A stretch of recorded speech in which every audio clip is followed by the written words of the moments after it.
everybody. Welcome to an official LED live and happy almost Reformation Day. You guys thought I was gonna say it, didn't you? We're going to get into this discussion today, you guys, because we get a lot of questions with our ministry over these kind of topics. And so that's kind of what we're here for, right? We're doing research for you. Oh, you maybe don't even know what topic we're going to talk about. Halloween. Okay, there we go.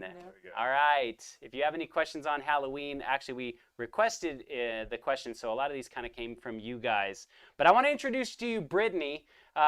We shoot these shows sometimes, like a lot of them at once, and we actually shot a show where we introduced Brittany, which we haven't released yet. So you've probably seen her popping in and out of the shows, and so we want to officially welcome you to the show, even though you've worked with us for months now. But 2 months. Yes. Hello, everyone. Yes, Brittany does our graphic design for us, so a lot of these awesome graphics, they come from Brittany, so that's right. Thank you for that. You may have already interacted with her on social media because she helps with that as well. Yeah, that's true. That's true. So let's dive into this. I don't know what the best place to start is, but we'll let you kind of take it away here. All right. So the first question that we have is, what is the origin of Halloween and how did it come to the U.S.? Okay, I guess that's me. I'm up. Hey, everyone. So I'm actually also the one in the chat, and as we discuss and say different things, not only will we have slides, but I'll also be putting all of our reference links, or at least the ones that are available to me. Yeah. I'll put those in the chat so you can follow along, because we literally just look this stuff up and we're here to present it to you today. So yeah, my question, go ahead. And if you guys have a Bible also, follow along with us, read the Bible, pick out the verses that we're saying, and so you can mark them down or something like that. Would be a good idea. So the origins of Halloween, how far back do you think this goes? Thousands of years. Thousands, yes, that's correct. You think it started before or after Christ came to this earth? Before. Yeah. Before, that's true. Back in the 3rd century BCE. Wow. The Celtics. So now I've been saying Celtics my whole life. That's incorrect. It's the Celtics. So there it is. The Celtics had a festival they called Samhain, but that's spelled Samhain. So now this religion, the Celtics, could be found in places like England and northern France and Ireland.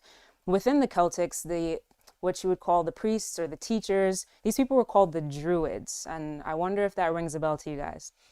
The Druids would actually light bonfires. Now these bonfires, they weren't like, oh, let's put some sticks together and light it on fire. No, they were actually like wooden cages that looked like humans. And within these cages were actual humans, and they set these things ablaze. Just to give a little insight as to what these Druids believed, I should post the link here for you guys. Here is the origins. This is from history.com. There you go. But I'll read the quote. It says, Pliny the Elder, and Pliny is he's a historian. He wrote of the Druids' appreciation for both the mistletoe, cough, cough, but we'll stay on topic here, and human sacrifice. To murder a man was to do the act of highest devoutness, he wrote. Wow. You guys catch that? And to eat his flesh was to secure the highest blessings of health. Have mercy. Yeesh. Tacitus even described a battle in Wales in which the Druids covered their altars with the blood of captives and consulted their deities through human entrails.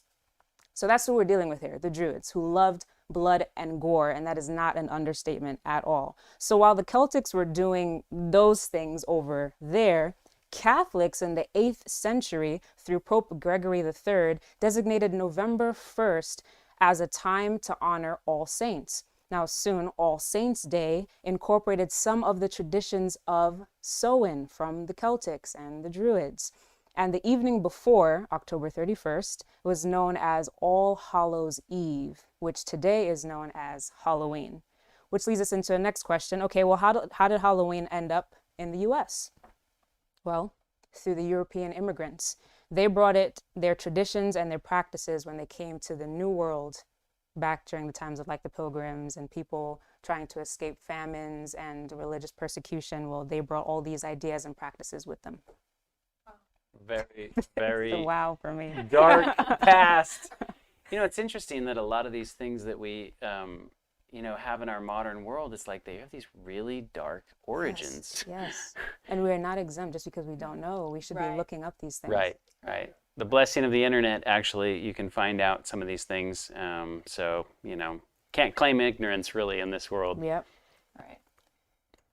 So the next question, why do people disguise and ask for candy? So during my research, there's actually this article from history.com in 2019. It's titled, How Trick-or-Treating Became a Halloween Tradition. And so in 1000 AD, poor people would go to the homes of wealthy people, and they would, in exchange for soul cakes, which is these pastries that were given out on Halloween, the poor would offer to pray for the wealthy family's deceased members. And then later, this was later taken up by children, and so that's when they started giving out food, money, and ale. And then in Scotland and Ireland, children actually started dressing up themselves, disguising themselves, and instead of praying for the dead or pledging to pray for the dead, what they would do was sing a song, recite a poem, or they would do like some sort of like trick or like some type of trick, and then for then like collecting the treat.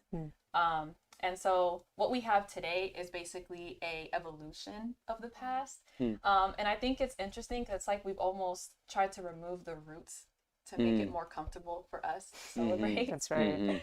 It's crazy. But yeah, this goes back all the way to like the Middle Ages. So it's been around for a very, very long time. So yeah, what we do today is just an evolution of that. Next question. Can Christians celebrate Halloween? All right, I guess I'm up. So the short answer, which you're not going to like, is yes, but let me clarify, okay? Everybody drops off. Yeah. The Bible, in a couple of places, Paul actually mentions this in 1 Corinthians, one in chapter 10 and one in chapter 6.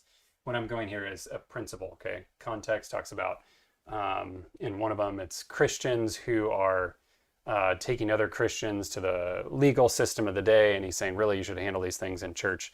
But he says this twice. He says that all things are lawful for me, but not all things are helpful, right? Or not all things are edifying. And he also says in 1 Corinthians 6, he kind of clarifies that. He says, I will not be brought under the power of any, okay? So there are things that he's saying, well, yeah, it's lawful, but you could be brought under the power of something just because it's lawful. It doesn't mean that you should. So I want to clarify that further with a couple of other texts. James 2:12 says, so speak and so do as those who will be judged by the law of liberty, right? And Galatians 5:1 says, stand fast, therefore, in the liberty by which Christ has made us free, and do not be entangled again with the yoke of bondage. So as Christians, we have freedom because Christ has paid the penalty for our sin, right? And we've always really had this freedom of choice, but we've been freed from the bondage and the power of sin.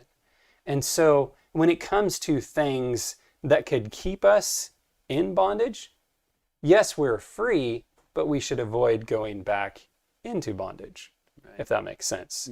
So, is it something that we can do? Yes, it's something that we can do on a technicality. Yes, I can do that. The question, I think, is more, should we?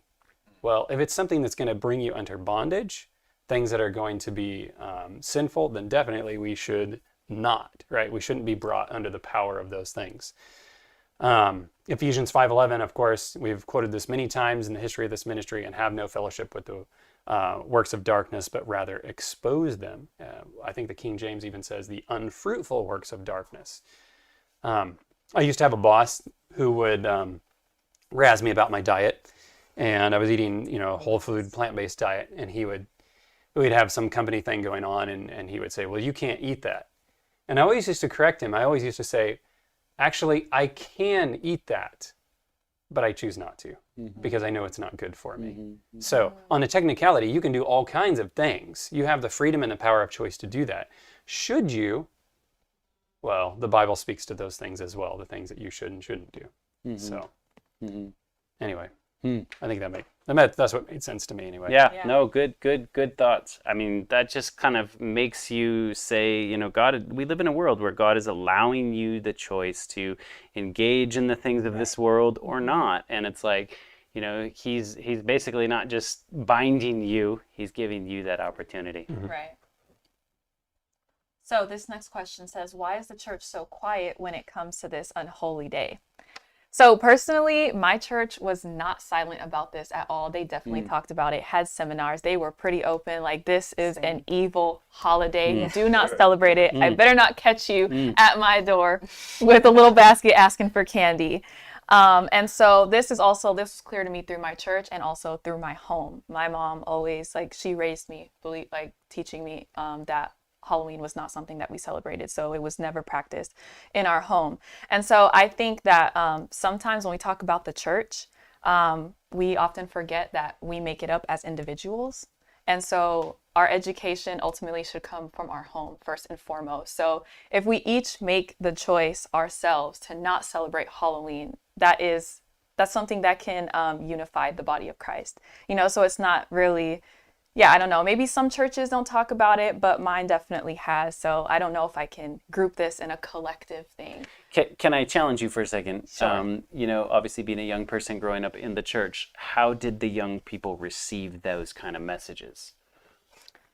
I mean, we just kind of grew up with it. I did attend a fall festival, but it wasn't an Adventist church. It was a Baptist church, and I was just going with my friend. But yeah, we just didn't celebrate it. It was just stay home, turn off the lights. So the kids didn't really rebel against it, so to say. Well, I don't know what they did at home personally, but we just didn't do things like that. Yeah. So yeah, just in my personal experience. So yeah. Cool. Good answer. So this next question says, lots of Christians say that as long as you don't take part in the satanic practices, it's okay to celebrate Halloween. Do you agree with this? No. No, we do not agree with this. But it was an interesting question, which led me to another question, how do you celebrate something without taking part in it? So I don't really know where this person is coming from, but I couldn't really reconcile that. How do you say that we're celebrating this holiday but not partaking in the holiday? But I just like to bring up this Bible text, 1 Thessalonians chapter 5, verse 22. It says, abstain from all appearances of evil. So it's not necessarily just the evil thing. It's also the appearance of such things. An example that I love to use is decorating your home. If the outside of your home is decorated for Halloween, but on the inside you're not participating in Halloween, how will the person on the outside know what's going on in your house? So to circle back and invite that person to church or any kind of religious event, it could form conflicting ideas for that person, because no one is inside your home, but people form opinions and views based off of appearances. So just to be mindful of that. Another verse I love is Joshua 23, verses 13 through 16, which in synopsis it's saying, guard the avenues of your soul. But then it keeps going. God says, love God, your God, because if you wander off and start taking up with these remaining nations still among you, know for certain that God, your God, will not rid these nations of you. They'll be nothing but trouble to you. Don't you love the Bible? It's just straight up, this is what happens. And it's not even it's saying it's going to happen and it never did happen. We have the Israelites' track record of what was happening. Anyway, I won't ramble on and on, but Joshua 23 is an excellent chapter to consider, because the devil is just looking for any opportunity. And so when you think of the practices of Halloween, the activity, they all have a purpose. So just because you don't want that purpose to happen, or you're hiding under the cloak of Christianity, doesn't stop the consequences of engaging in those things. And I'll give you an example. The activity of, let's say, carving pumpkins, right? It's an activity that can be looked at as innocent. It's one that you could say, oh, we're not celebrating Halloween. It's more of a fall festival type of vibe, or something like that. Well, The question should always be, where did it stem from? What is the purpose of it? What is attached to it? So I believe I posted the link in the chat, history.com, Legend of the Stingy Jack. And I just want to read the story because, oh, I shouldn't say it's funny, but it is a little bit, but just considering the history of it. 3 paragraphs, I'll be fast. People have been making jack-o'-lanterns at Halloween for centuries. The practice originated from an Irish myth about a man nicknamed Stingy Jack. Now, according to the story, Stingy Jack invited the devil to have a drink with him. True to his name, Stingy Jack didn't want to pay for his drinks. So he convinced the devil to turn himself into a coin that Jack could use to buy their drinks. Once the devil did so, Jack decided to keep the money and he put it in his pocket next to a silver cross, which prevented the devil from changing back into his original form. Jack eventually freed the devil under the condition that he could not bother Jack for 1 year, and that Jack, should he die, the devil would not claim his soul. The next year, Jack again tricked the devil into... Okay. Just reading this. Jack tricked the devil to climb into a tree to pick a piece of fruit. While the devil was in the tree, Jack carved a sign of a cross into the tree's bark so that the devil couldn't come down until the devil promised Jack not to bother him for 10 more years. Soon after, Jack died. As the legend goes, God did not allow such an unsavory figure into heaven. This is Jack we're talking about. So Jack wasn't allowed in heaven. The devil, upset by the trick Jack played on him, and keeping his word not to claim his soul, would not allow Jack into hell. So now you just have this spirit floating around. So he sent Jack off into the dark night with only a burning coal to light his way. Jack put the coal in a carved out turnip and has been roaming the earth ever since. The Irish began to refer to this ghostly figure as Jack of the Lantern and then simply Jack-o'-lantern. Right. Wow. So in this legend, you have the spirit roaming around and you have these lanterns. Now, can you picture a Christian carving a pumpkin and putting it in front of their door? What message is that sending? Not just to us humans, but the spirit world. Again, the devil is just looking for an entrance into our lives. We need to be on guard. Wow, that's crazy. Yeah. Actually, does it matter about the design? Because you obviously have the pumpkins with like the triangle eyes and the evil smiles. But let's say, what if you were doing something with flowers? Is it just the pumpkin itself being carved and on the holiday associated with it? Or is it a specific image that you carve out of it? No, the image doesn't matter. But I think I will say this, context matters. Because if you're going to say, oh, we're going to do this activity and we're going to specifically do it around Halloween, that's an issue. But like in April, if you have this, they use turnips, potatoes. If you just have this fruit, just making a carving out of anything, that's not demonic. It doesn't have some dark hidden meaning. But context is everything. You can't take away the name but still be within the context of something and then think it's all right. Yeah. We can't like outwit the devil. Wow, interesting. And also, I mean, if you have kids, if you tell the kids, hey, we're gonna do this activity, also, I mean, they're gonna be racing, like, when they're gonna be, 15, 8. Yeah. So this next question is it okay to say Happy Halloween just to be nice? I wanted to ask due to me not liking the holiday. Yeah, I mean, I think like if you don't support and you don't agree with the day, I think just sort of like engaging in it in a way that you would, just sort of like, I don't know, I think it's a statement to not say that. You know what I mean? And if I disagree with it and people are running around going, Happy Halloween, and it's like, Happy Reformation Day, people are going to be like, well, what do you mean by that? I think you can use it as a point to kind of show where you stand with it. And then also, it might spark an interesting conversation. But yeah, I don't necessarily agree with saying Happy Halloween. I think you can be nice. You should always be nice, right? Yeah. No matter how people are, you don't want to offend them, I jotted down just a couple verses here I wanted to read to you for this. Ephesians 4:32 says, "Be kind to one another, tenderhearted, forgiving one another, as Christ has forgiven you.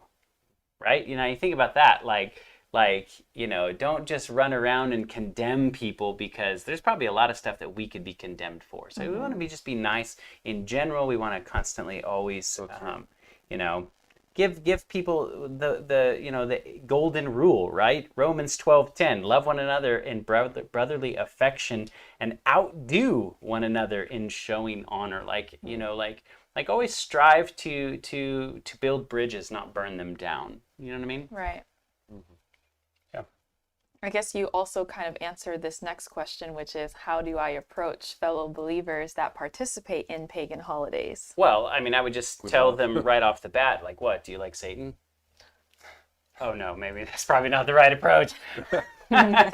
You don't, once again, you don't want to just immediately offend for the sake of offending. I think that you can be clear in your message, you can be clear in your stance without like making other people just immediately awkward. I mean, you know, carry around tracts at just how evil Halloween is and hand it to them. Yeah, I agree. Because I mean, I was thinking, you know, we would love. I mean, you care for that person. It's like, hey, bro, I mean, you didn't know about this stuff. I mean, why you do that? Or exactly. I think nice you always want to look for an occasion to share, right? Right. But I think sometimes we can run around and beat people over the head with the truth, and I think that it's not as productive as waiting for the Holy Spirit to actually work out a scenario to where somebody would be like, hey, I said happy Halloween and you said something different. Like, well, why? Or something rude. Yeah, you know what I mean? It's not just that. Sometimes we wait for people to be in the midst of it to say something. And how messed up is that? They're there enjoying themselves, doing whatever, and then you come in as like a downer and be like, oh, this is terrible. That should be a discussion from way before. Whenever the opportunity shows itself. We shouldn't be waiting for Yeah, sometimes you can't help it. You know, like if you're at the grocery store and it's a cash register, I mean, and they're like, happy Halloween, you know. Well, yeah. But I'm just talking about addressing it in general. Yeah, with your friend group, your family, yes. I was at a table one time with a bunch of vegans, and we were at this place that was serving us, so you know we weren't in control of the food, and they set down a dessert that had chocolate in it. And one of the guys that was sitting at the table, I mean, he grabbed out that piece of chocolate and he threw it on the table and was just like, I just cannot believe they would serve us chocolate. Wow. And I was just like, are you going to eat that?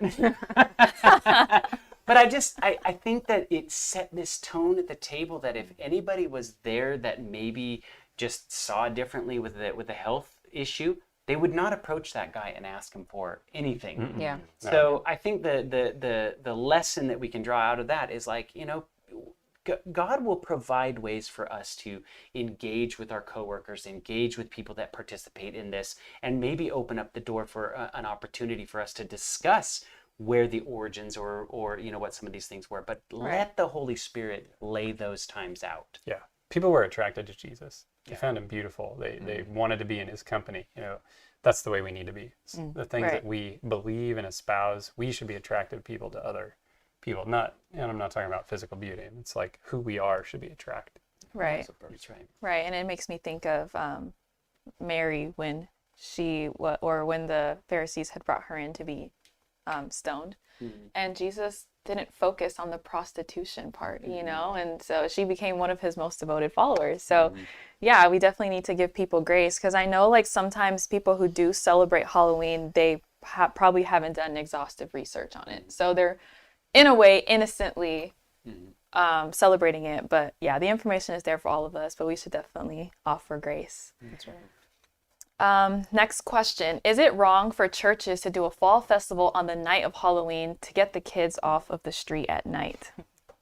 Yeah, that's a good question, right? I remember when I was a kid that actually happened. There was a church I was going to and they had something going on, and you know, we went to church instead of being on the streets for Halloween. But I've also been trick-or-treating and all that, you know. I mean, in my life it's been different things at different times.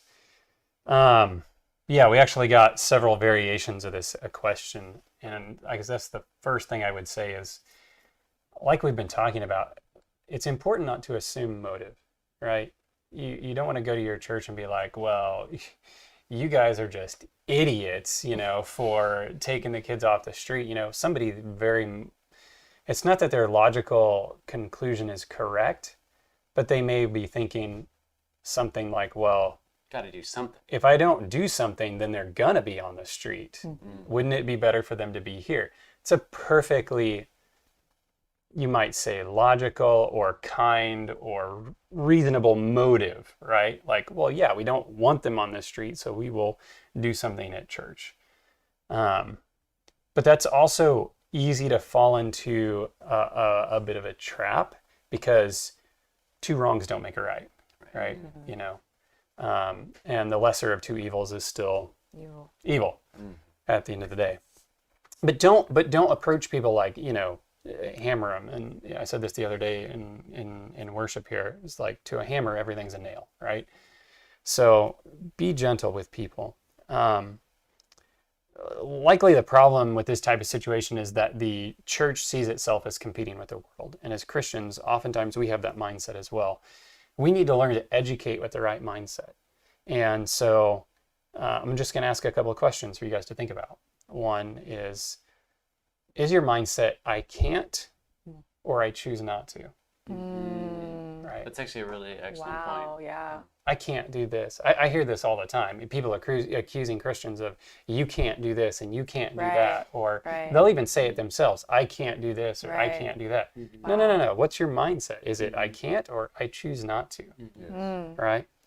And then ask yourself, why do I choose to do the things that I do?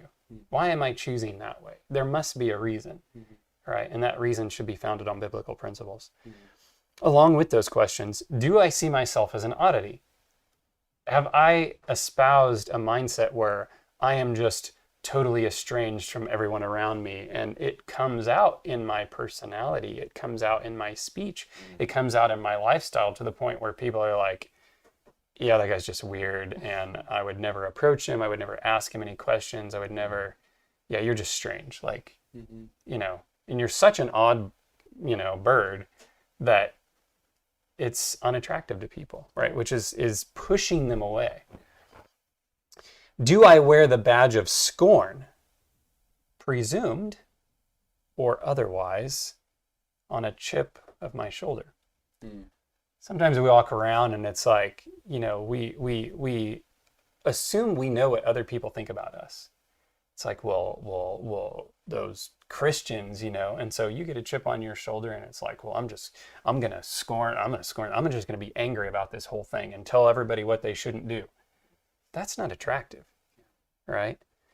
So on the flip side of that, do I approach these things with joy and peace and an invitation to something better? If people see there's something better inside of you, if you have something to offer them, if you can talk to them about Halloween in a way that they've never heard of, that is, you know, extremely attractive, that draws people. That's what Jesus did. He drew people in. And then they were like, man, whatever that guy has, I want that. And then the other things, they don't even matter, right? They fall away. So just to kind of further clarify, there's nothing wrong with gathering on any particular day for like just gathering. Going back to what Kendi said, is what's the context, right? Why are you gathering? What's the whole purpose of your gathering? Right. You know, so are you getting together at church? Take, for example, you have Halloween and you get your church together and you fast and pray. Is there something wrong with that? Because it's Halloween? No. What if there's kids there? Nothing wrong with that, right? It's the context. What are you doing? Are you doing all the same things that you would do outside? Now we have to reevaluate our situation, because it's not any difference. You've just changed the location. Right. For our church, they actually do a fall festival, and it's really neat. It's like a barn party. In fact, if I didn't know what day it was around or coming up near, I wouldn't even associate the two together whatsoever, because it's like people show up with cowboy hats and boots, and there's a, you know, band with a banjo and that kind of stuff, and they have games and food, and, you know, everybody brings something, and it's like this time for our whole church to get together, and they share testimonies and sing songs together, and often it's, you know, like hymns and things like that. So I think that there is an appropriate means to do something that gets the church families together and could potentially just steer them totally away from this thing. Yeah, it's because I've been around with different churches, and I know that they do for the children, candy, and they dress up. Maybe not for like evil stuff, ghosts and Dracula and all that stuff, but they dress up like doctors and things like that. It's not evil, and some people. What do you guys think about that? Well, it's interesting in the research. It wasn't that the Druids and these other people were dressing up as something specific to ward off the devils.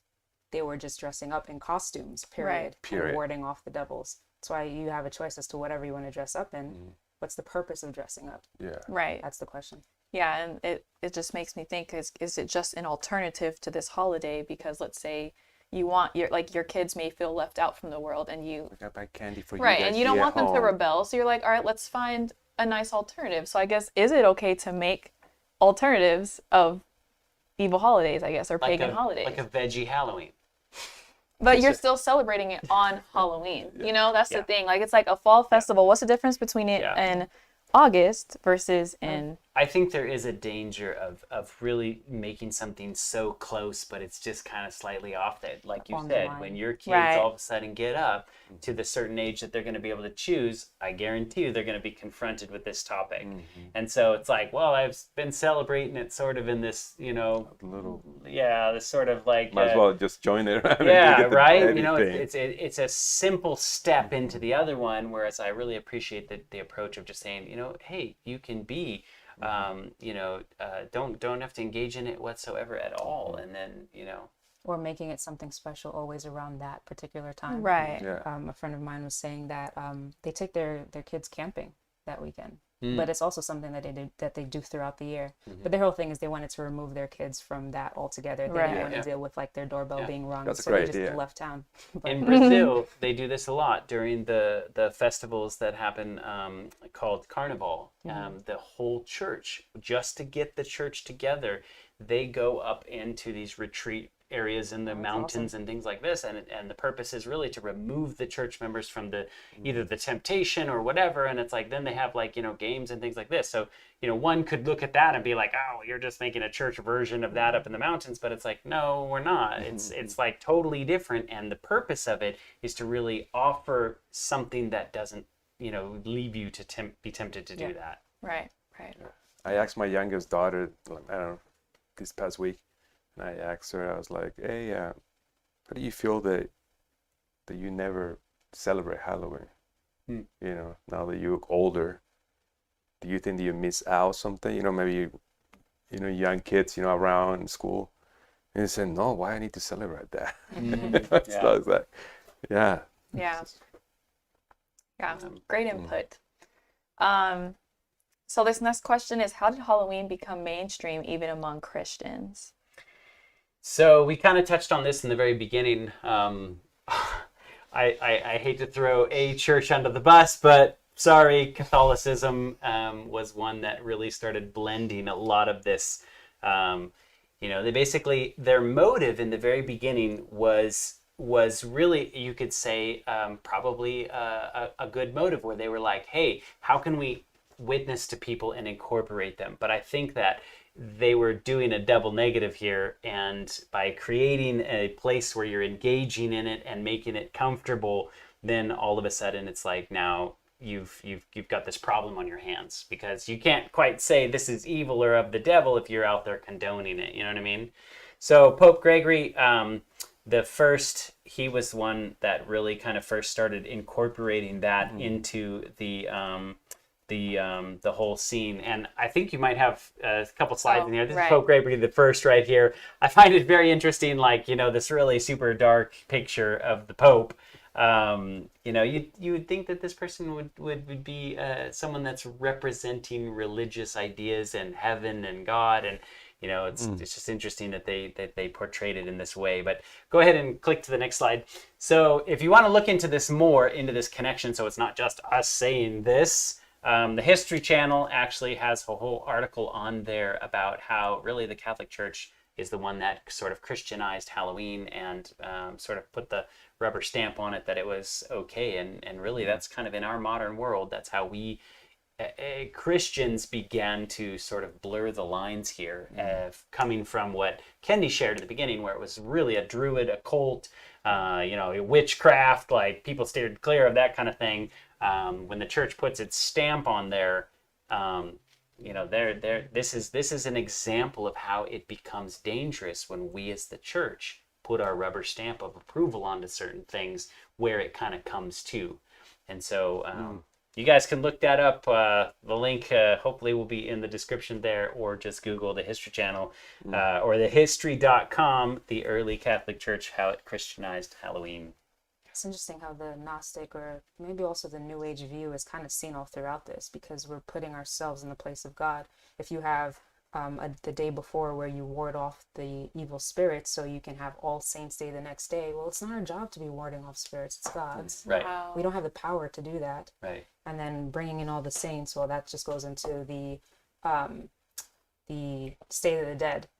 So this is a whole nother topic, I understand that. But yeah, just being careful not to put ourselves on the pedestal or even on the same level as God by engaging in these things and justifying it as it being for our good, because it's not. I would agree.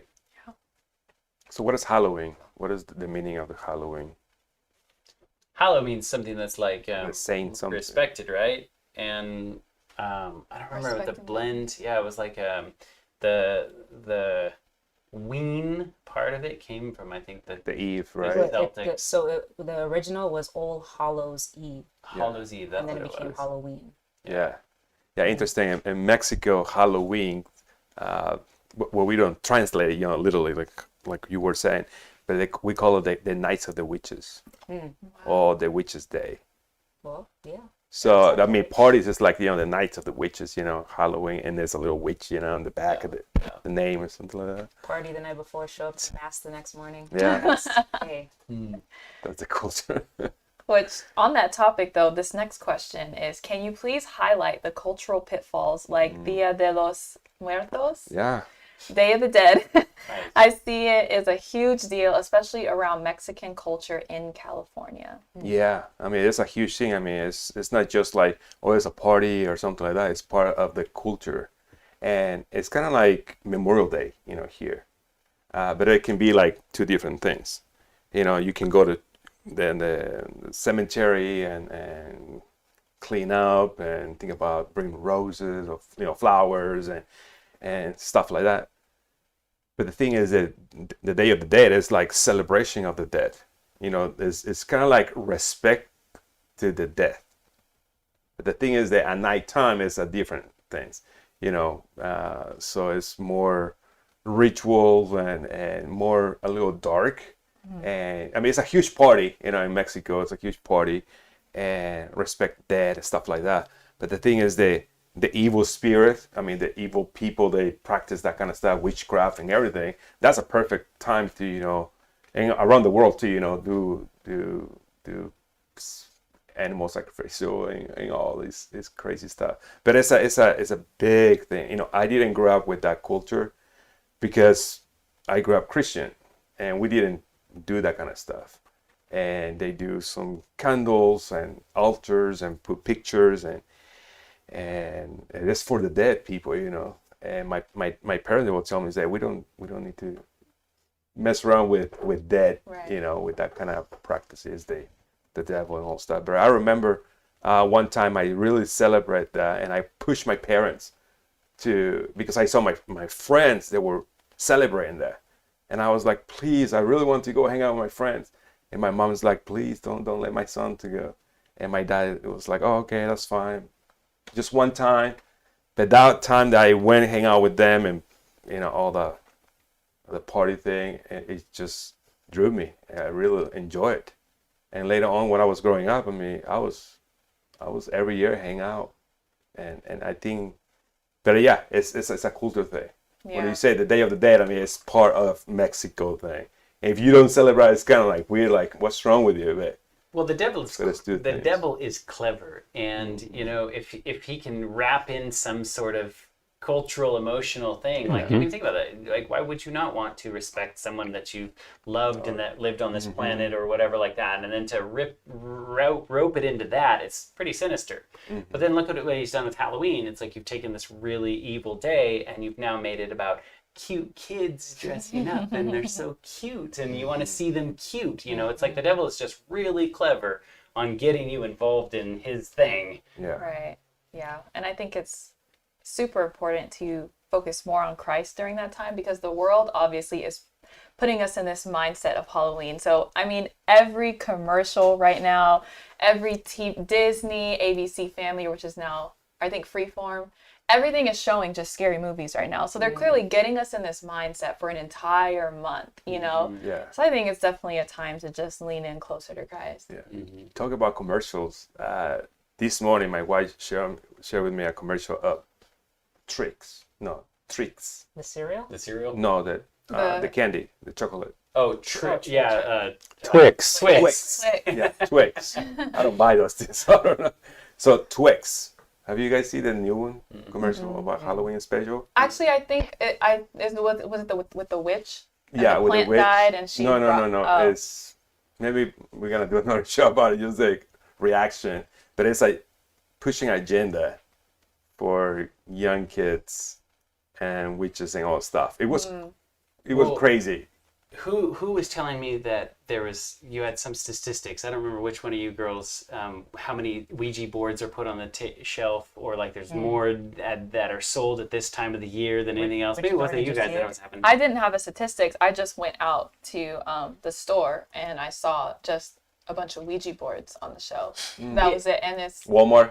no, it was like TJ Maxx or Marshalls okay. or something. Yeah. But isn't that interesting that like all of a sudden at this time of the year, it's like, yeah, all this just evil stuff just gets thrown out there. I heard a statistic, how many outfits are sold in the U.S. for pets? $490 million. Really?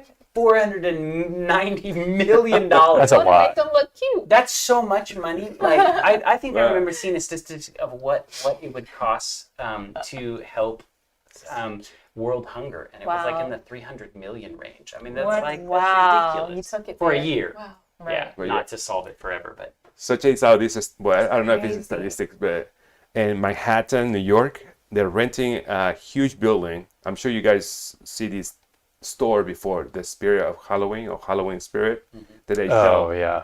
You know, outfits. And, Yeah, it opens around here too about that time. Yeah, that time. Yeah. Just for renting that month, it costs $30,000 wow. for 1 month For the building. for the building. Wow. But they pay it. Yeah. So they pay, they bring some money because a lot of people are gonna go there, but $30,000 a month. That's So, insane. Yeah, man. Wow. You actually have a really a quote after. Do you want to read it? Or yes, you want me to yes. read it? It's so to me it's so amazing how the dark world that they do things. But let me tell you, they tell the truth. Anton LaVey, the founder of the Satanist Church, right? Yes. And it says, I'm glad the Christian parents, I mean, can you imagine that guy said, I'm so happy the Christian parents let their children worship the devil at least just one night, bro. I mean, you let your kids to worship Satan for one night, and that's October 31st. Wow. I mean, can you imagine Nah. the founder? Yeah. I mean, it's not some dude in the Yeah. corner. That ought to really tell you where this Yeah. is all leading. I was actually watching this testimony of this ex-Satanist. I can't remember his first name, but his last name is Ramirez. John. Yeah, maybe John Ramirez. And he was saying that he said, all while I was a Satanist, I never saw like none of us would ever just say, oh, I think I'm gonna go to church and celebrate Easter. That's right. Like they just didn't celebrate Christian holidays like that. So it's like, it's crazy that as Christians, we just openly celebrate, Right. or we want to celebrate satanic holidays. Yeah, Satan, they don't go to church at least on Good Friday, right? That's what he was saying. Right. And also he was saying, John Ramirez, I mean, really amazing testimony. I just want to bring this thing, the candies. I mean, that guy, he was practicing Satanism, I mean, more than 25 or 30 years or something.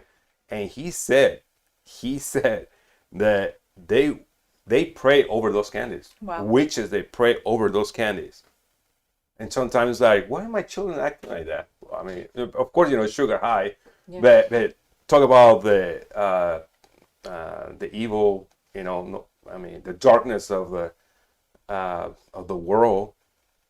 They act like that too. I mean, That's a good point. It's bad. Because that also speaks to how much we believe our own religion. Because you think we pray before we start the show. So true. We pray over the tracks we give out, saying, Holy Spirit, please go with this and press upon this person's heart. The devil can do that too. And if we believe it's working on our side, it's also working on his side. So it is true. And then you talk about was it Sony Studios that pray over the records of the music? Oh, yeah. And it goes John down? Todd. I mean, Capitol Records, John Todd talked about that. Wow. stuff is happening. It is. Be careful. That's right. All right, next question. Tips on what to say to coworkers that ask why I don't celebrate Halloween. Because I don't like Satan. I mean, here's a Bible tract. You want to read about it? No, I'm just kidding. I think that They literally... could save that soundbite and just play it. Right? Literally, I think that once again, here's an opportunity for you to really engage with your coworkers in an intimate way. And, if they ask and they're coming to you, I mean, pray that the Holy Spirit gives you those little divine moments. But here also what I want to encourage you, don't be an ignorant Christian. Do some research. That's right. Look it up. I mean, look at what we've been finding out, and the questions come. We do a little bit of research, and we're like, okay, what does the Bible say about this and that? Know what you're gonna say, because every year this may potentially come up in your workplace. Right. So do a little research, have an answer, like what the Bible says. Always have an answer and be ready to give that answer to somebody, because that may be the thing that sparks them to say, you know what, what else do you know about the Bible, Yeah. Right. And there's something powerful in our lives being a witness, that we are faithfully devoted to Christ and don't partake in things that we don't believe in, just in our faith. Like Keith said, we choose. I mean, we can celebrate. Hey, I choose not to celebrate. And a nice way to build bridges. No. Yep.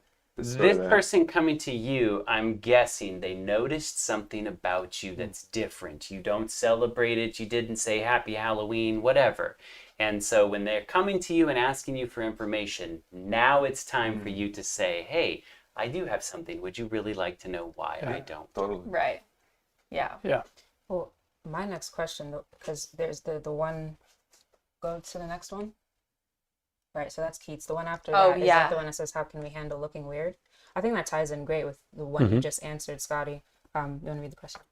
Oh, right. So this question is, how can we handle when we look weird due to not celebrating Halloween? Yeah, so you can have all the answers you want and handle it perfectly, but you're still, in a sense, removed from all of that. It could look like you're an outcast or whatever the case. It can be quote unquote weird. Well, looking weird, yay, it's a regular occurrence for a Bible believing Christian. I think it's okay. Like, it's not something we should be afraid of. And we should stand our ground just like Jesus did. Right. And despite Jesus standing his ground, people were still attracted to him. That's right. They still were drawn to him. That's right. So that's some encouragement. Our consistency is our greatest witness. So that's another thing. Like, it's one thing to say no and then kind of participate in it, or like you kind of lose the power of your no, the power of your explanation by not being consistent with it. So also, when it comes to what you have to say, if people are coming at you any kind of way saying that you're overreacting or what you're saying is crazy, you could pull up history.com, National Geographic, say this is straight facts. You calling me crazy? Are you calling history crazy? Yeah. And just have something to back yourself up. And what's sometimes nice about that is it's not always coming from, oh, you just crazy Christians are saying this. No, that's a historical fact where that stuff comes from. Right. And they're not trying to influence you whether you're not for or against Christianity. So Right. Sometimes it's good to look at other sources other than just what the Bible says, because maybe there's not common ground there that people would see that. I do have a question though. Marilyn gave us a super chat. Yay! Thank you, Marilyn. Thank you. And what she's asking is, what about Christians who dress up as the Bible characters to take back Halloween? What would you say to that? Yeah. So we did address that earlier when Alex was sharing his thing. and I was saying that it doesn't really matter what you dress up as. The point is that you're dressing up, and that activity was used by the Druids to ward off evil spirits, to ward off demons. So it doesn't matter how you participate, it's the fact that you are participating. It doesn't remove the consequence. It doesn't remove Satan having an opportunity to enter into that space. So I just stay away. Yeah, I would almost agree. I think sometimes just trying to find a way to engage in that activity, I know it's going to spark a conversation. Obviously, you're running around, and who are you? Oh, I'm John the Baptist. You know, like you may have some good interaction there. I don't know, but I think once again, I think the most powerful statement we can do as Christians is to not engage in these things. Right, because I think it can be confusing, like, you know, because then you have someone say, oh, well, I have a friend who's a Christian and they celebrate Halloween, so why don't you? And it just puts a lot of confusion in the church, you know? So I think it's important to be consistent. Right, and what if, like, oh, I became a Christian by meeting someone while they were trick-or-treating, but I can't trick-or-treat anymore, so I guess I can't bring other people. Like, it's like using a means to bring someone in, but then turning around and telling them to never do that means again. Right. So it's conflicting ideas. Yeah. I have a question. How you, when knocking the door, I mean, if you're there, I mean, it is wrong to give maybe not candy, maybe a piece of fruit, or No. That's actually no. originally what they No. used to give. or what's called those Toothbrush. That's good. I'll go for toothbrush over Floss. fruit. Yeah, because before they were giving out candy, they would give out fruit, specifically apples. but Fruit, we'll get nuts, to that and later. ale. Yeah. Oh, okay. Yeah. Yeah. So, okay, hold on. Okay, with this question. So yeah, the next question is, what is the best thing to do on that day, October 31st, as Christians, instead of just staying indoors, ignoring the reality that is going on outside? Great question. It is a great question. I actually like the way that one was put. Yeah. So I'll answer with another question. What's the best thing to do on any day? Right? Wow. Oftentimes we let days or times dictate who we are or what we do. And as Christians, we should be found to be consistent, right? It didn't matter to Daniel that a law was passed. He was still going to pray, right? It shouldn't matter to us, like, well, what the day is, not day of the week, not holiday. Our first and foremost thought should be, is my life dedicated to Christ today? This is the only day that you have, that you know that you have. You may not even have the whole day, right? You're not guaranteed tomorrow. So what's the best thing you can do? The best thing you can do is be consecrated to Christ that day, right? In everything that you do. In addition to that, you know, I would say it's a great day to talk about the Reformation. We've kind of already mentioned that. And we've already talked about, you know, making your beliefs attractive. If you're just tuning in, we've talked about making your beliefs attractive. Your beliefs and your personality, the way you interact with people, should be full of hope and joy, right? You should have an answer for them. But I want to speak to a couple of things that I think are kind of ironic about Halloween and just people in general.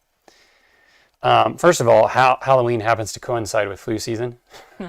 Is that a coincidence? I don't know. We're handing out a bunch of candy as a flu virus is probably coming around, and you're going to tank your immune system or your kids. We also live in Western society, at least Western society. We're very broken, right? And we often mask who we are. And going around and putting in costumes on or masks on is really kind of like a metaphor for I'm masking who I am. It shows that I'm not satisfied with who I am a lot of times. There's some, you know, if we have Christ, we don't have to mask anything. We can just be in Him. And dissatisfaction with who we are oftentimes drives us to substances. In this case, I don't know, maybe it's driving us to candy, you know, make us feel a little better. We get a sugar rush. But those two things, at least in my mind, they're kind of interesting metaphors for just how we are in Western society. We often mask ourselves and we often go to something to make us happy. And it's almost like we're being primed for that on Halloween. Yeah, it's okay to mask who you are and go get something that tastes sweet.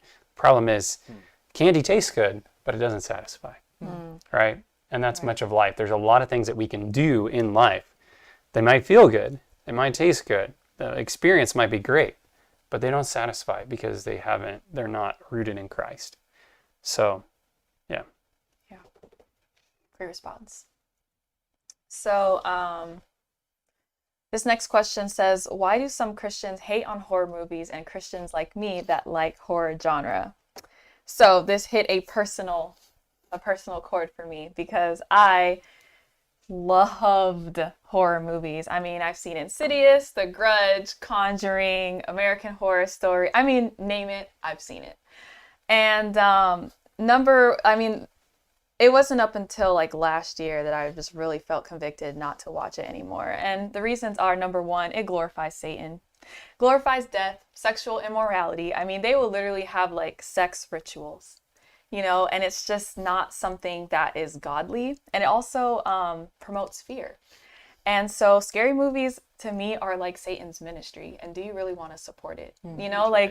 We're focusing on him. He wants us to do that. And then it starts to affect, now you can't sleep in the dark anymore because you feel like something's under your bed or in your closet, or that coat suddenly looks like this scary figure, and it's just, and if the Bible speaks against fear, why are we putting ourselves in it? So, there was a Bible verse, James 4, verse 7, which says, submit yourselves, therefore, to God, resist the devil, and he will flee from you. Amen. When you're watching scary movies, you're not resisting him, you're being entertained by him, and he loves that, because the more you focus on Satan, the less you're going to be focusing on Christ, and it's kind of like Satan's power becomes greater, in a way, over your life. There's also 1 Peter 5, verses 8-9, which says, be sober-minded and be watchful. The enemy prowls like a roaring lion, seeking someone to destroy and devour. So those are just some things to keep in mind. Horror movies, I mean, just the whole killing in general is against the commandments. So it's just not something that I think a Christian should watch, especially if we're supposed to be used for godly purposes, and we don't want to expose ourselves to these things. So, Amen. Totally. Well, speaking of killing, I gotta get out of here. What a segue. My wife and I are going on a marriage retreat right now, and so I'm watching this clock going. I gotta get out of here. But you guys are welcome to stay and continue the conversation. Do you want to keep going? You have a little bit more to go. I got to get going soon, too. What time do you want to put off? We can cut off anytime. 1:15? As we deliberate in front of our viewers. We're about to this is you guys are getting a little window in how we operate. I'm really surprised about Brittany's last answer, because right before the show, we had to bring her down, almost handed her a paper bag. She was nearly hyperventilating. So the fact that she would even watch a scary movie, I find really interesting. Yeah. Well, I think it's very big of you also to be as transparent and open and honest, because we want you guys to know as well, like we're in this mess as well. We're battling and struggling through some of these things as well. So I really appreciate your honesty and coming to the table. And I like the fact that God has convicted you on that. I know which point you were convicted on, and I think it's really amazing. But also sometimes God doesn't want us to go through those things, but he can use our experience of going through those to help other people that are stuck in that same thing. So if anybody out there is in this same boat, trust me, there's light at the end of the tunnel. There is, and your mind can be renewed. I cannot watch those things the same anymore. It just makes me sick to my stomach. So awesome. Praise God. I mean, we can, you gotta go, but if you guys want to continue it forward, end it right there. Okay, well, there's actually one question. Okay, and one we more. can end, which is actually, I believe it's the last one. Halloween isn't going away? Yeah, Halloween isn't going away, so how can we creatively transform it? Ooh. Well, that's my question. Philosophical. Hold on 1 second. Where are we at? Last well, one. I don't want to skip over. Keith, maybe talk a little bit about what the actual 31st was for a second. What do you mean? Yeah, I'm not. Wasn't the 31st actually the Reformation Day? Yes. Oh. 17. Yeah. It's sad to me that the devil is always changing the no. meaning of something. No. It wasn't? It or the started first? off in the 3rd November century. 1st? No, I mean, you're talking about two different things. Two So different you're things. talking about Reformation. origins of Halloween. He's But talking about Reformation how Day. could the devil take something that he already Had. Exactly. Right. The So Reformation came afterward. in some ways, it's just depending on how you look at it. In one way, it's like putting a nail in the devil's coffin, right? Yeah. So yeah, 31st Reformation Day. This is the day that Martin Luther nailed the 95 Theses to the cathedral in Wittenberg in Germany, and it was from that the Protestant Reformation sprang.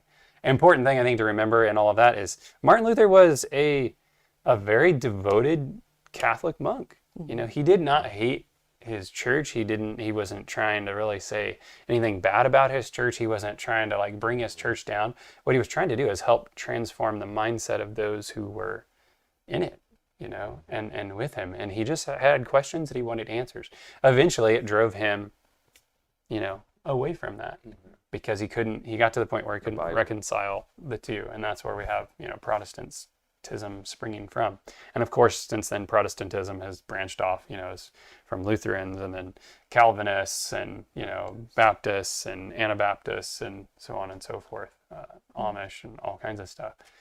But yeah, that was So there's a October creative 31st. way to transform it, learn about some alternate thing that happened on that day, and, you know, make some you know, go to your church and share with you that positive information around that time frame, and just, you know, maybe some way of trying to take people's mind away from the evil and the dark, but sort of like focus on the light and show something amazing that happened around that same time. But that doesn't mean you dress up as Martin Luther and nail 95 Theses No, to probably people's not. doors. Probably not a good idea at that time of the year. Right. You know? Yeah. It might be in bad taste.